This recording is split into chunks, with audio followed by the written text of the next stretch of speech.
Olá pessoal, tudo bem?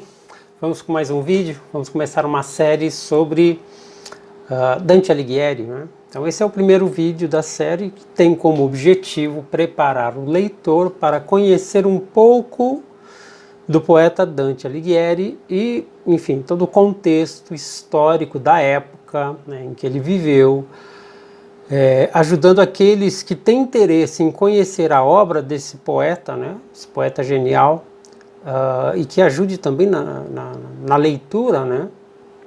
Principalmente se você ainda não leu nenhuma obra do Dante, né?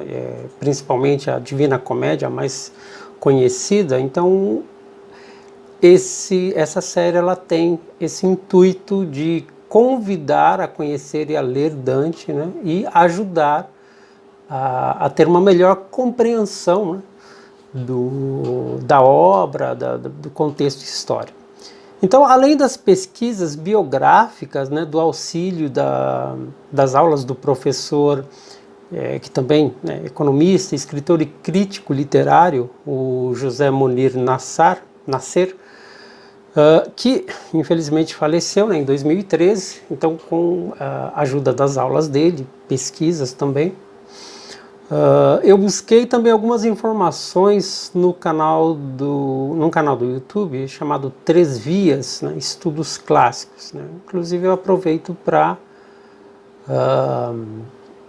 deixar aqui a minha recomendação do canal. É um canal bem legal, com muita informação sobre Dante Alighieri, né?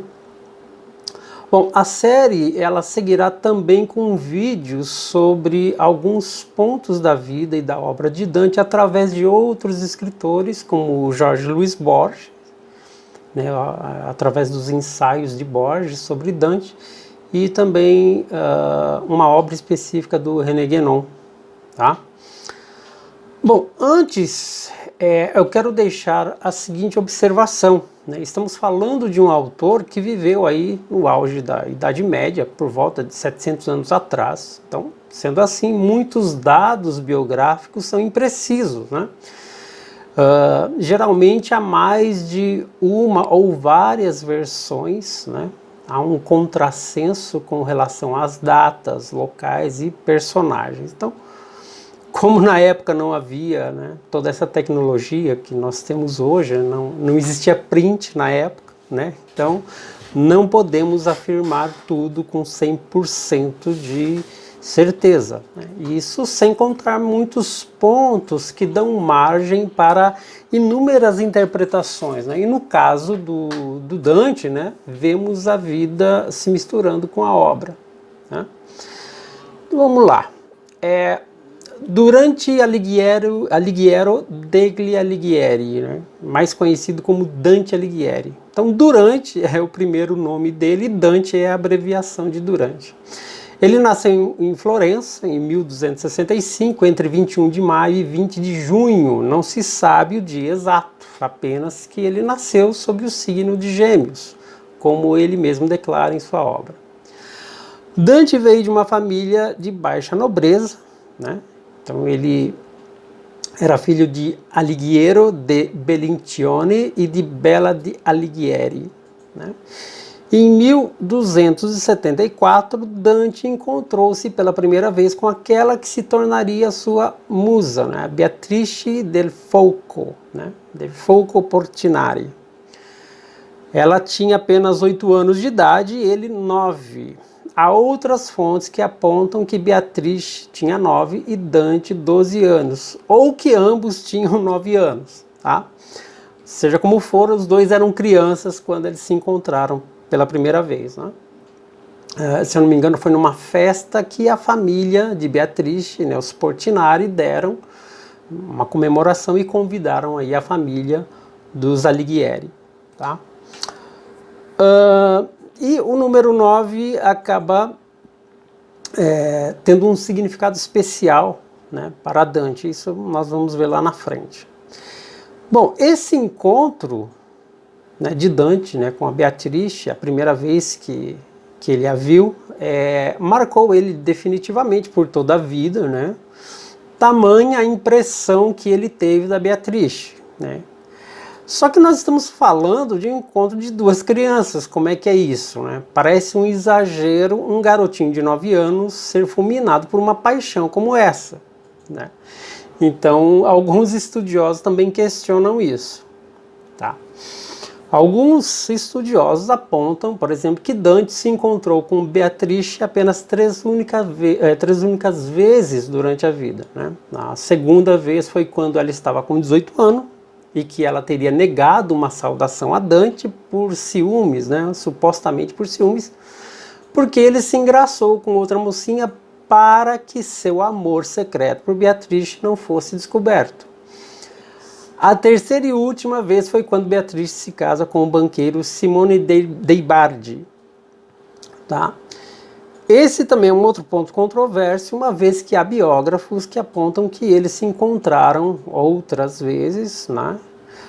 Mas seja como for, ela acaba falecendo ainda muito jovem, de maneira repentina, 3 anos depois do seu casamento, deixando Dante completamente desolado, e que o fez mudar a sua vida, né, por completo, passando a se dedicar à filosofia, principalmente à obra aristotélica e à poesia, né, as formas poéticas clássicas, inaugurando o que passou a ser chamado de Dolce Estilo Novo, né, Dolce Estilo Novo, ao lado de poetas como Guido Cavalcanti, seu contemporâneo, de que era amigo, né? Inclusive o Guido Cavalcanti o incentivou a escrever poesia. Porém, a amizade dos dois acabou sendo interrompida por questões políticas, né? Bom, voltando, o que se sabe é que Beatrice, além de morrer jovem, sem filhos, ela era então vizinha de Dante, o que também é outra coisa que parece estranho, né? A não ser que Beatrice vivesse enclausurada em uma masmorra, né? Pois Dante só a viu 2 ou 3 vezes, né? Como reza a tradição, mesmo ele morando ao lado, perto ali da casa dela, né? Então isso levanta algumas suspeitas, né? Enquanto alguns estudiosos apontam que eles se encontraram em várias ocasiões, outros estudiosos alegam que ela nunca existiu. Outra linha de estudo defende que Beatriz de fato existiu, porém serviu apenas como um modelo do sagrado feminino, como a Virgem Maria, capaz de levar o homem até Deus, né? Modelo que Dante usou em sua obra, e a ideia de jornada até o céu é proposta na sua obra máxima, a Divina Comédia, tendo como Beatriz a sua guia para chegar aos lugares santos. No entanto, isso pode ser apenas mais uma das interpretações, né, sugeridas pelo próprio poeta. Sobre essa questão, eu falarei em um outro vídeo, abordando o grupo de poetas chamado Fedeli di Amore, os fiéis de amor, além da ligação de Dante com a Fede Santa, né, sendo ele um chefe de uma ordem templária. Seja como for, Beatrice foi imortalizada desde os primeiros poemas de Dante, que posteriormente foram reunidos em uma coletânea chamada Vita Nuova, a Vida Nova. Foi a sua primeira obra importante, né, e iniciada logo depois da morte de Beatrice, que, segundo diz a tradição, ela morreu em 9 de setembro de 1290, no 9º dia do 9º mês da 9ª década do século. O número 9, então, passa a ter uma importância esotérica para Dante em sua obra e tem ligação com a Beatriz. Lembrando que na época os casamentos eles eram arranjos políticos ou comerciais. Então Dante sabia desde muito jovem que deveria se casar com uma moça da família Donati, o que acabou ocorrendo em 1295, ao se casar com Gemma Donati, que aliás nunca foi sequer mencionada em sua obra, né? Gemma, ela não é mencionada em nenhum poema. Dante sabia desse amor impossível por Beatrice desde o início, tratando de talvez, né, perseguir o ideal do amor cortês. Também nós vamos falar isso em outro vídeo, vamos tentar esclarecer um pouco mais sobre isso aí. Com a sua esposa Gemma, Gemma Donati, o Dante teve 3 filhos. Consta que uma filha de Dante, se eu não me engano o nome dela é Antônia, ela teria entrado para um convento com um nome falso, e esse nome seria Beatriz. Por quê? Coincidência? Ou a Beatriz seria mesmo essa referência ao sagrado feminino? Né? Então, é um outro ponto aí que levanta uma série de perguntas. Né? Bom, o latim era a língua usada pelos intelectuais da época, né? No entanto, Dante e outros poetas passaram a usar a língua vulgar, né, vernacular, né, a língua florentina. Lembrando que a Itália, como nós a conhecemos hoje, não existia na época de Dante. O que haviam eram cidades-estados. Né? E a cidade natal de Dante, Florença, era uma das cidades mais importantes daquele período. E lembro até que em uma aula sobre Dante, né, o professor José Munir Nasser comenta que o jogador de futebol Edmundo, quando teve a sua passagem pelo clube italiano Fiorentina, né, foi a única pessoa que não gostou de Florença. Porque, segundo Edmundo, abre aspas, lá não tem praia e só tem coisa velha, fecha aspas. O que verdadeiramente justificaria o seu apelido, Edmundo Animal, literalmente, pela falta de saber apreciar ou mesmo valorizar o belo, a arte, enfim. Então ele não teria sensibilidade para admirar uma cidade como Florença. Então, podemos dizer que Dante, né, se utilizando da língua vulgar, inaugurou a língua italiana, como a conhecemos hoje, foi a partir desse processo todo. Assim como o Camões fez com o português, né, tempos depois. Bom, há fortes indícios de que o poeta, né, que Dante, ele estudou na Universidade de Bolonha durante 6 meses, no ano de 1287. Foi de lá que ele trouxe a influência do chamado Dolce Estilo Novo, né, que ele fez parte desse grupo, né, com essa proposta a princípio literária, né, alguns apontam também que é uma proposta não apenas de estilo literário e nem tanto pela forma, mas pelo conteúdo, né, uma vez que sugerem que seria um grupo esotérico, né? Consta que lá também estudou astrologia, né, conhecimento que ele compartilha em sua obra, né, a Divina Comédia, que é uma série de referências. Né?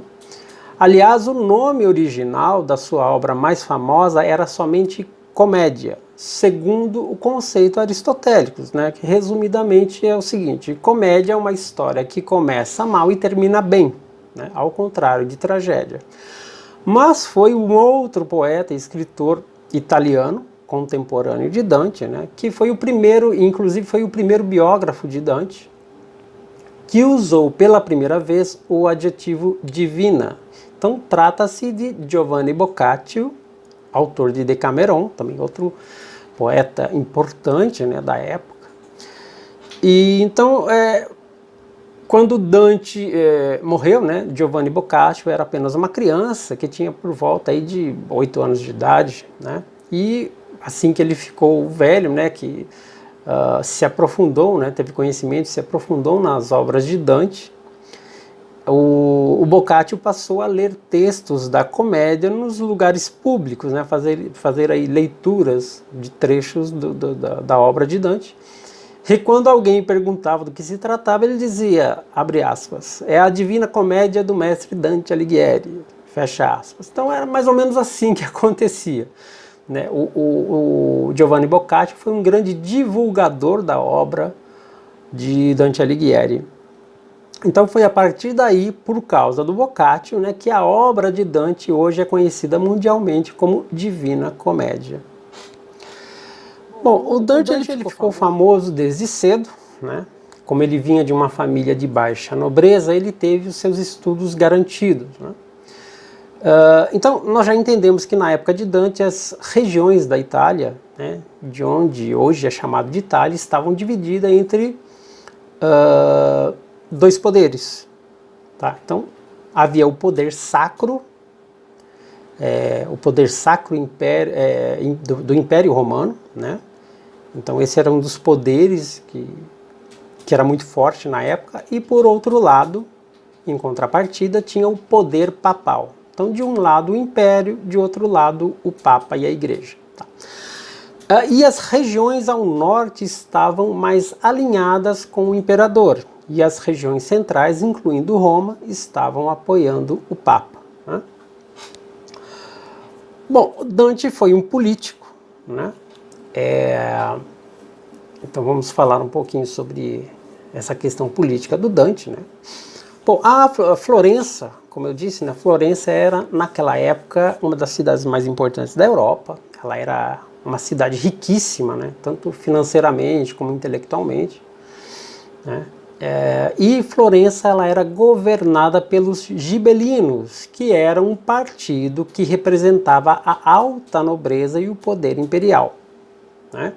E que havia tomado a cidade de Florença dos guelfos, que eram representados pela baixa nobreza, né, que era o clero e o papado. Né? Hoje em dia tem gente, né, que reclama da polarização política e tudo mais, mas a polarização política quase que sempre existiu, né, pelo menos em várias épocas e cenários. Né? E na época de Dante, a polarização era tão forte que haviam guerras sangrentas, né, entre esses dois grupos. Né? O próprio Dante já lutou em uma dessas guerras, né, com espada, cavalo e tudo mais que um guerreiro da época precisava para enfrentar o inimigo. Então, o que se chama de polarização hoje é meio que bem tranquilo, né, se comparado à polarização da época. Né, de Dante entre esses dois partidos, né, os gibelinos e os guelfos. Né? Bom, a família de Dante pertencia aos guelfos e em 1289 Dante lutou com o exército guelfo de Florença na Batalha de Campaldino, da qual participou como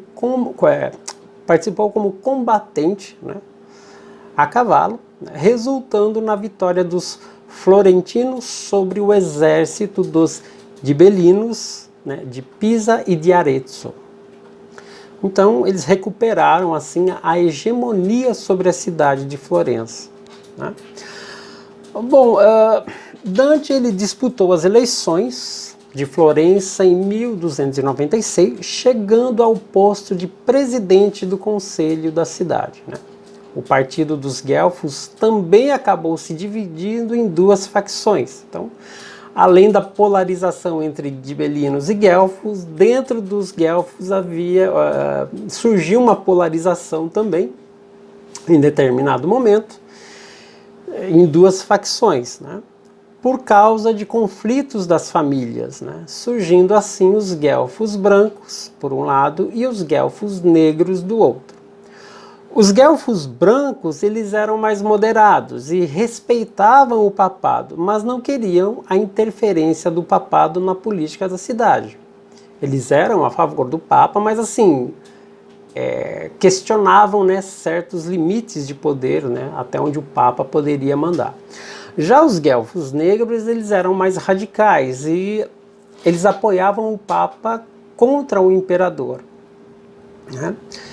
E foi sob o papado de Bonifácio VIII, né, que foi um papa bem sacana, que houve um golpe dos guelfos negros para tomar o poder, né, ocupando assim o governo de Florença, condenando vários guelfos brancos ao exílio e à morte.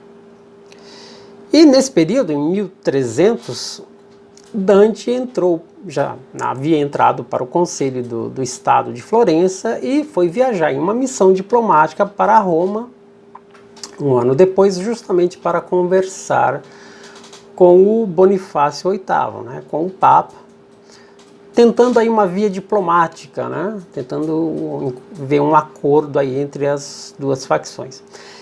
E foi durante essa viagem, né, que o próprio Bonifácio, já sabendo do golpe, né, não apenas sabendo, mas fazendo parte desse golpe, né, acabou segurando o Dante ali em Roma, né, talvez até para que Dante voltasse para a cidade de Florença e fosse de repente até morto, né? Então ele segurou Dante em Roma, né?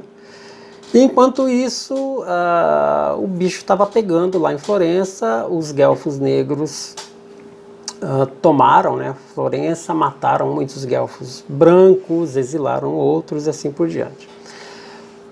Então, por conta dessas disputas políticas que Dante sofreu o golpe e foi exilado de Florença, né, de onde se tornou uma pessoa não grata. Então, a partir daí, os guelfos tomaram o poder, os guelfos negros, e Dante não pôde mais voltar para a Florença. Ele não era proibido a entrada dele na cidade. Bom, então como Dante ficou exilado, né, um exilado político, ele teve a sua casa em Florença, ele teve a sua casa saqueada, ele perdeu seus bens, né? E ele foi julgado culpado, sem provas, né? Isso é uma coisa que acontece aqui hoje no Brasil com uma certa facilidade, né? Então tudo não passou de meras acusações de corrupção, de improbidade administrativa e oposição ao Papa. Então ele foi condenado a pagar uma multa altíssima, né, de 50.000 florins em 3 dias, 2 anos de prisão e a exoneração dos cargos públicos, né? Como ele não pagou a multa, houve um confisco dos seus bens e então a partir daí ele começa o seu exílio e a criação da sua grande obra. Então, entre 1305 e 1309 ele passa a viajar pela Europa, né? Então o Dante ele passa a viver de favor de amigos e pessoas próximas, né? De cidade em cidade. Ele passa por Lucca, Veneza, Treviso e outras cidades, né? E nessa jornada ele escreve a primeira parte da Divina Comédia, que é o Inferno. Entre 1311 e 1313, ele redige o Tratado Político Monarquia, né? Livro que durante um bom tempo foi proibido pela Igreja Católica, constando inclusive na lista negra do Index Librorum Prohibitorum, né? Nessa época, Dante também escreve a segunda parte da comédia, né, o Purgatório. Em 1318, depois de 6 anos em Verona, né, Dante se muda para Ravenna, onde passará os últimos anos de sua vida e onde ele terminará a terceira e última parte da Divina Comédia, que é o Paraíso. 3 anos depois, Dante morre aos 56 anos, possivelmente de malária, né, sem nunca poder retornar à sua cidade natal, Florença, desde a época do seu exílio, né? Bom, Dante ele foi enterrado em Ravenna, né, mas durante vários séculos os florentinos fizeram de tudo para se apoderar dos restos mortais do poeta, mas sempre foram impedidos, né, pelos cidadãos de Ravenna. E já que Florença rejeitou o poeta quando vivo, não merece recebê-lo depois da morte. Então, mesmo assim, em Florença, foi construído um túmulo belíssimo na igreja de Santa Croce, onde repousam os restos lá de Galileu, de Michelangelo, né? No entanto, o túmulo de Dante, lá em Santa Croce, está vazio, né? Então é só um túmulo simbólico, né? Que na verdade os restos de Dante estão enterrados em Ravenna. Bom, as influências de Dante passam pela formação típica do seu tempo, né, tendo como base a cultura religiosa e clássica, além de Aristóteles, São Tomás de Aquino, como parte da base teológica, e São Francisco de Assis como a contraparte moral e mística. Bom, ler Dante é, entre muitas coisas, ter em mãos modelos e arquétipos para entender conceitos e temas chaves, né, da cultura contemporânea, né, como amor, medo, culpa, a jornada humana e muito mais. Então, Dante, ao optar pela língua vulgar florentina no lugar do latim, acaba formando a língua italiana, cristalizando a língua italiana, junto com outros poetas e escritores contemporâneos, como Boccaccio, Petrarca, entre outros. Tanto que ele é chamado de o pai da língua italiana, né? Então, Dante Alighieri também cristalizou no imaginário popular a imagem do inferno, do purgatório e do céu. Claro que esse cenário pintado por Dante em sua obra já fazia parte da mentalidade da era medieval. Porém, Dante universalizou esse imaginário, né, e que nós herdamos. Dante pode ser um exemplo de que toda a cultura tem a sua origem religiosa e somente as grandes religiões criaram impérios que perduraram, né? Se a gente for ver, por exemplo, o Império Russo ou o nazismo, sequer duraram algumas décadas, né? O Império Romano ele era calcado na religião, então cada soldado era uma espécie de clérigo, né? O problema foi a má interpretação daquilo que Cristo disse, né? Respondendo aos fariseus, abre aspas. Dai, pois, a César o que é de César e a Deus o que é de Deus. Fecha aspas. Isso está lá em Mateus 22, versículos 15 a 22, né? Bom, aí nasceu a separação do Estado e de Deus, né? E com essa separação o Estado tenta se colocar acima das leis divinas, das leis naturais, o que hoje costuma chamar, ainda mais erroneamente, de Estado laico. Aí nós temos um problemão. Mas isso também é uma outra história. Bom, não dá para falar em cultura, em alta cultura, sem ler Dante Alighieri, né? Se você quer buscar uma vida intelectual, se você tem como projeto de vida também se autoeducar, né? se enriquecer de conhecimento, pelo menos acima da média, obrigatoriamente você terá de ler Dante, né? Então o que se fala muito hoje de cultura, na verdade não é cultura, é uma aparência do que poderia ser cultura, mas é uma falsa aparência, né? A cultura mesmo, a alta cultura é uma outra coisa e você não encontra aí nessas feiras de livros ou em muitos outros, né, veículos, né, situações, enfim. Bom, esse então é o primeiro vídeo, né, da série Dante Alighieri. Não sei ao certo ainda quantos vídeos farão parte da série, mas vamos falar sobre a obra Divina Comédia, falar sobre outros pontos importantes da época e da vida do Dante, né? Mais uma vez agradeço, obrigado aí a todos, espero que tenham gostado do vídeo, deixem o seu like, comentário, diga aí se você já leu ou não, né, Dante Alighieri, se já leu a Divina Comédia, e nós vamos conversando aí conforme a série vai avançando. Mais uma vez, obrigado e faça o seu caminho, como Dante fez o dele, ou não.